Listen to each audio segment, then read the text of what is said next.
Government's response to my question is telling of the case. They said, so if it happens right now, then why is it relevant to today's debate? And that brings up the motion of the comparative. Government today has presented you with assertion after assertion after assertion, sometimes backed by example. Some of them right, some of them wrong. As a Californian, I would contest the characterization of the Mexican-American border flows, but that might be a topic for another day. This isn't a historical discussion. I would say that the comparative in today's debate is particularly weak. And it's because government fundamentally misunderstands what the gov side of the house is going to look like versus the op side of the house is going to look like. That I'm so incredibly proud to propose. The most important thing to mention is that this would shift from a public system to a private system, as brought up by James. The idea is that, sort of in the status quo, governments provide social welfare services to their citizens.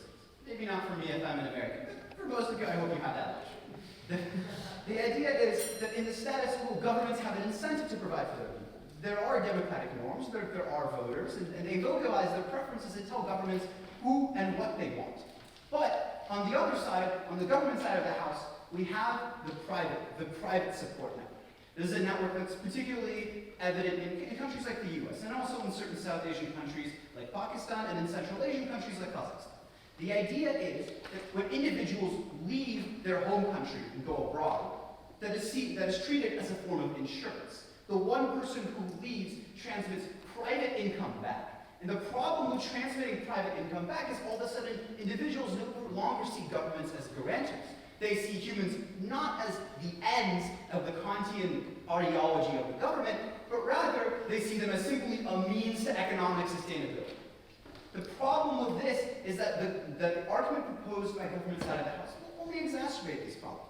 Simply put, they will simply accentuate the shift from a public system of support to a private system of support. That means that citizens in countries like Kazakhstan, Kyrgyzstan, and Armenia, where individuals don't particularly have large leverage on the government and the status quo and receive large proportions of their GDP from remittances, are going to be incentivized to put even less pressure on their government. If you think the Kazakh government sucks now, and they do because they renamed the capital city after their late president, no longer president, etc.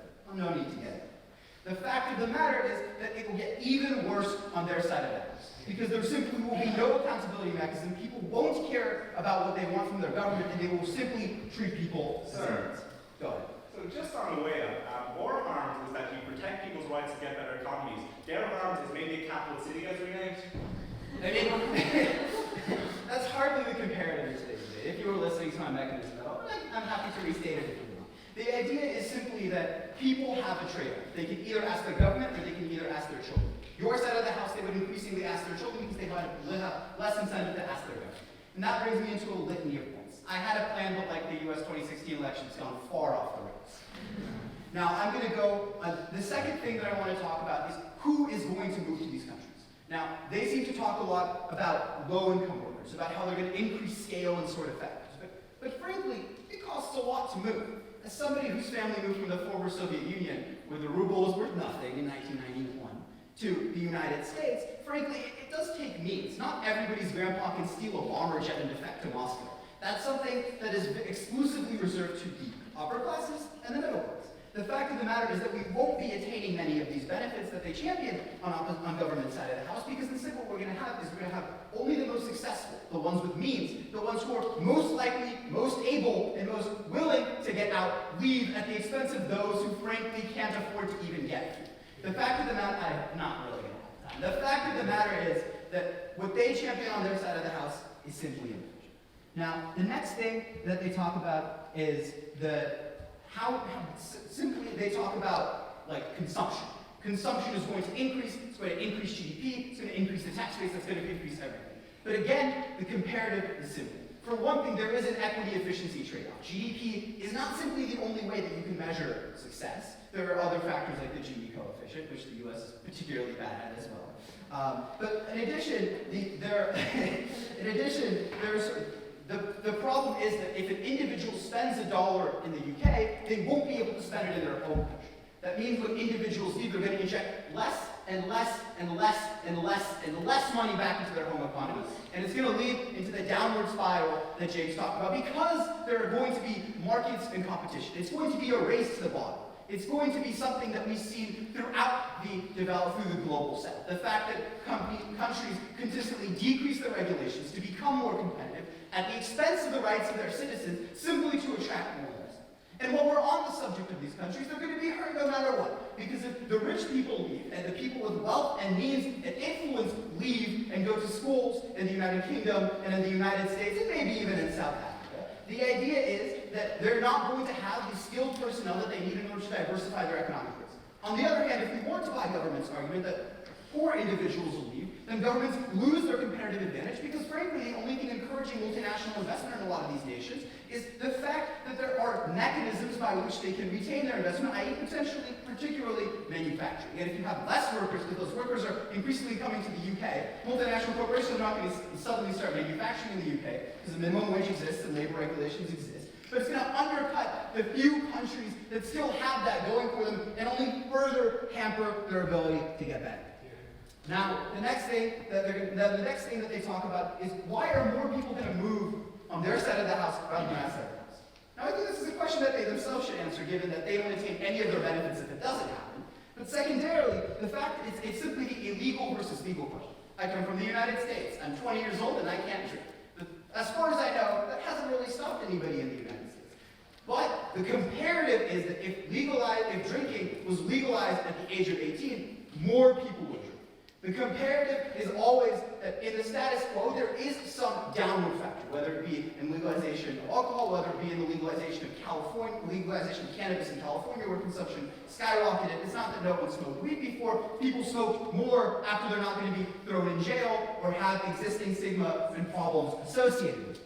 Now, the last thing that comes out of the whip speaker that frankly was a little unclear is they talk about what are these mechanisms that racists are simply always going to protest it. And what is the mechanism? And simply put, writing a paper on it, check it out, please help. But the fact of the matter is that there are a couple of things that happen.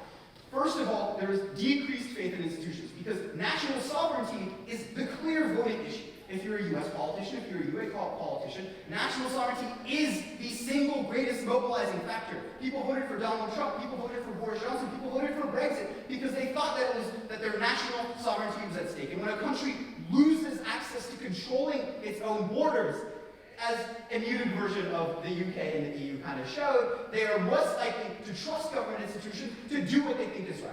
That means they're going to take matters into their own hands. That means increased vigilantism, that means increased hate crimes, because frankly, they no longer trust in the robust mechanisms that exist in the status quo, be it moderately robust, but still better than frankly nothing. And so we're going to receive that comparison. Now, a couple of other things mentioned that I want to make. The fact is that the first speaker talked about something that struck a chord.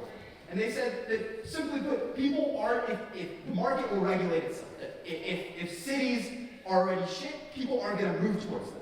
But the thing is, I come from the Bay Area. San Francisco, clearly overpriced, clearly has gentrification, clearly has ghettoization, but people continue to move there time and time again because the information asymmetries point that they never address. For an economics student as the first speaker, this is surprisingly lacking in the analysis.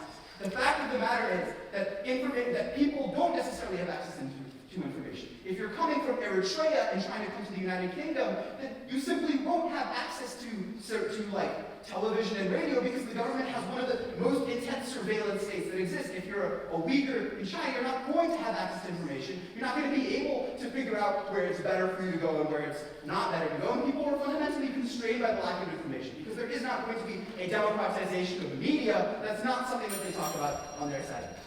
Now, my plan has sort of gone off the rails, but I would encourage you on panel to think about the comparison. The fact of the matter is that government side of the house presents a compelling case, and one that is certainly emotionally appealing to me as a refugee. But it's because the fact of the matter simply does not back up their claim